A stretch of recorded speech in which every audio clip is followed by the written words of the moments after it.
तब नागिन जादुई नदी से पानी लेकर अपने खेत में जाती है और उस पानी को खेत में डालती है और उसके बाद बैंगन के बीज डालती है और वह खेती करके वापस चली जाती है। उस जादुई पानी से खेती करने से रात में ही बहुत से बैंगन के पौधे उग गए थे और उन पर बहुत से बैंगन आ गए थे। एक दिन टूनी अपने दोस्त कालू कौआ और मिट्ठू तोती के साथ खाने की तलाश कर रही थी। तभी वह सब खाना ढूंढते ढूंढते दूर एक खेत में जाकर पहुँचे। वहाँ जाकर उनको बैंगन के खेत दिखाई दिए। फिर वह सब बैंगन के खेत में उतरे और पेट भरकर बैंगन खाना शुरू कर दिया। तभी वहाँ एक नागिन आती है। उन सब पक्षियों को देखकर वह गुस्से से बोलती है, तुम सब पक्षी यहाँ क्या कर रहे हो? मेरे बैंगन चुरा रहे हो, भागो यहाँ से। तब टूनी बोलती है, अरे बाप रे, ये तो नागिन है। तब नागिन बोलती है, तुम्हें सुनाई नहीं आ रहा क्या? चले जाओ यहाँ से, वरना मेरे जहर से तुम नहीं बच पाओगे। तभी वह सब पक्षी थोड़ी दूर उड़कर वापस आकर बैंगन के खेत में बैठ जाते हैं और फिर से बैंगन खाना शुरू कर देते हैं। तब टूनी बोलती है, इतने दिनों बाद पेट भरकर खाना खाया हम सब ने। अगर हमें ऐसा खाना रोज मिले तो हम भूखे कभी नहीं रहेंगे।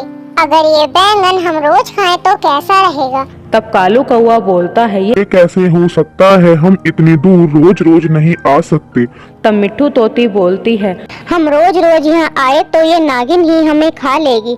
तब टूनी बोलती है, मैं ये नहीं कह रही, मैं ये कह रही हूँ कि अगर हम इस बैंगन में से कुछ दाने ले जाते और उन्हें अपने खेत में बो देते तो हमारे खेत में भी बहुत सारे बैंगन आ जाते और हमें कभी भूखा भी नहीं रहना पड़ता।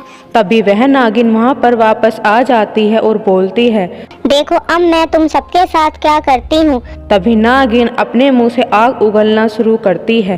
तभी सारे पक्षी अपने मुंह में बैंगन के दाने लेकर वहां से भाग जाते हैं और उसके बाद जंगल में पहुंचकर वह सब बहुत मेहनत से बैंगन की खेती करते हैं और उन्होंने बहुत से बैंगन भी उगाए। लेकिन उसी रात को बहुत तेज बारिश पड़ना शुरू हो जाती है। ज्यादा बारिश होने के कारण पूरा जंगल बारिश में डूबने लगा। तभी टूनी ने बोला, सारा जंगल बारिश में डूबने लगा है और खाना भी पानी के नीचे जा चुका है। बस बचा है तो हमारे बैंगन के खेत और फसल भी बहुत बढ़िया हुई है। हम सबको वो बैंगन तोड़कर अपने अपने घरों में जमा करना चाहिए, वरना वो बैंगन भी पानी में डूब जाएंगे। तब वह तीनों मिलकर बैंगन तोड़कर अपने अपने घरों में रख देते हैं। तब वह तीनों अपने घर के बाहर आ जाते हैं। तब मिट्ठू तोती बोलती है, अब हमें इस बारिश में भूखा नहीं रहना पड़ेगा और खाने की तलाश में इधर उधर भी घूमना नहीं पड़ेगा। तब टूनी बोलती है, हाँ मिट्ठू तोती, तुम ठीक कह रही हो। अब हम बारिश का भरपूर मजा ले सकेंगे। चलो हम तीनों कहीं बाहर घूमने चलते हैं। तब वह तीनों बारिश का मजा लेने के लिए घर से बाहर घूमने के लिए जाते हैं और तभी वहाँ पर नागिन आ जाती है और खुद से बोलती है, बहुत भूख लगी है, मेरे बैंगन के खेत भी बारिश में डूब चुके हैं। तभी नागिन की नजर उन पक्षियों के घरों में जाती है और तब वह खुद से बोलती है, इन पक्षियों के घरों में खाने के लिए कुछ तो रखा होगा, मैं अंदर जाकर देखती हूँ। तब नागिन उन पक्षियों के घरों में चली जाती है और वह वहाँ जाकर देखती है। वहाँ पर बहुत सारे बैंगन थे। तब वह खुद से बोलती है, इन पक्षियों ने मेरे खेत से ही बीज चुराकर बैंगन उगाए हैं। मैं ये सारे बैंगन खा जाऊंगी, इससे मेरा बदला भी पूरा हो जाएगा। तब नागिन सारे बैंगन खा जाती है और उनके घरों के बाहर ही सो जाती है। तब थोड़ी देर बाद वह सब पक्षी लौटकर अपने घर वापस आते हैं और अपने घर में एक भी बैंगन न देखकर बहुत परेशान हो जाते हैं। तब वह सब पक्षी टूनी के घर आते हैं।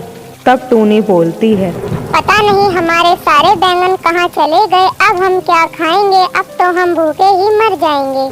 तब कालू कौआ बोलता है, अब हम क्या करेंगे? हमारे पास तो और कुछ भी नहीं है खाने के लिए। पता नहीं बैंगन कौन ले गया। और वह तीनों रोने लगते हैं। उनकी सारी बात नागिन सुन लेती है। उसे खुद पर बहुत ज्यादा पछतावा होता है। तब वह खुद से बोलती है, मैंने इन बेचारे पक्षियों का खाना क्यों खा लिया? अब मेरी वजह से ये सारे पक्षी भूखे रहेंगे। मुझे इनका खाने का कुछ तो इंतजाम करना होगा।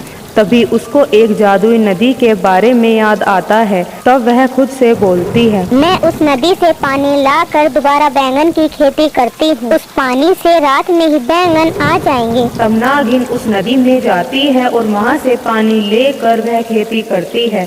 उसमें पानी डालती है, उसके बाद बैंगन के बीज डालती है और रात रात में ही उसके सारे खेत में बैंगन आ जाते हैं। तब अगले दिन बारिश भी रुक जाती है। तब नागिन अपने खेत पर आती है और बैंगन की इतनी बढ़िया खेती देखकर खुश हो जाती है। तब नागिन वह बैंगन लेकर उन पक्षियों के पास जाती है और वो बैंगन उन पक्षियों को दे देती है। बोलती है, प्यारे पक्षियों, मुझे माफ कर दो, मैंने अपने गुस्से की आग में तुम्हारे सारे बैंगन खा लिए, तुम ये बैंगन रख लो। तब टूनी बोलती है, कोई बात नहीं नागिन, हमने भी तो तुम्हारे खेत से बैंगन चुराए थे। तब कालू कौआ बोलता है, क्या तुम हमारी दोस्त बनोगी? तब नागिन बोलती है, हाँ क्यों नहीं प्यारे पक्षियों। तब वह सब दोस्त बन जाते हैं और खुशी खुशी उन बैंगन को खाते हैं। तब नागिन भी उन पक्षियों के साथ खुशी खुशी रहने लगती है।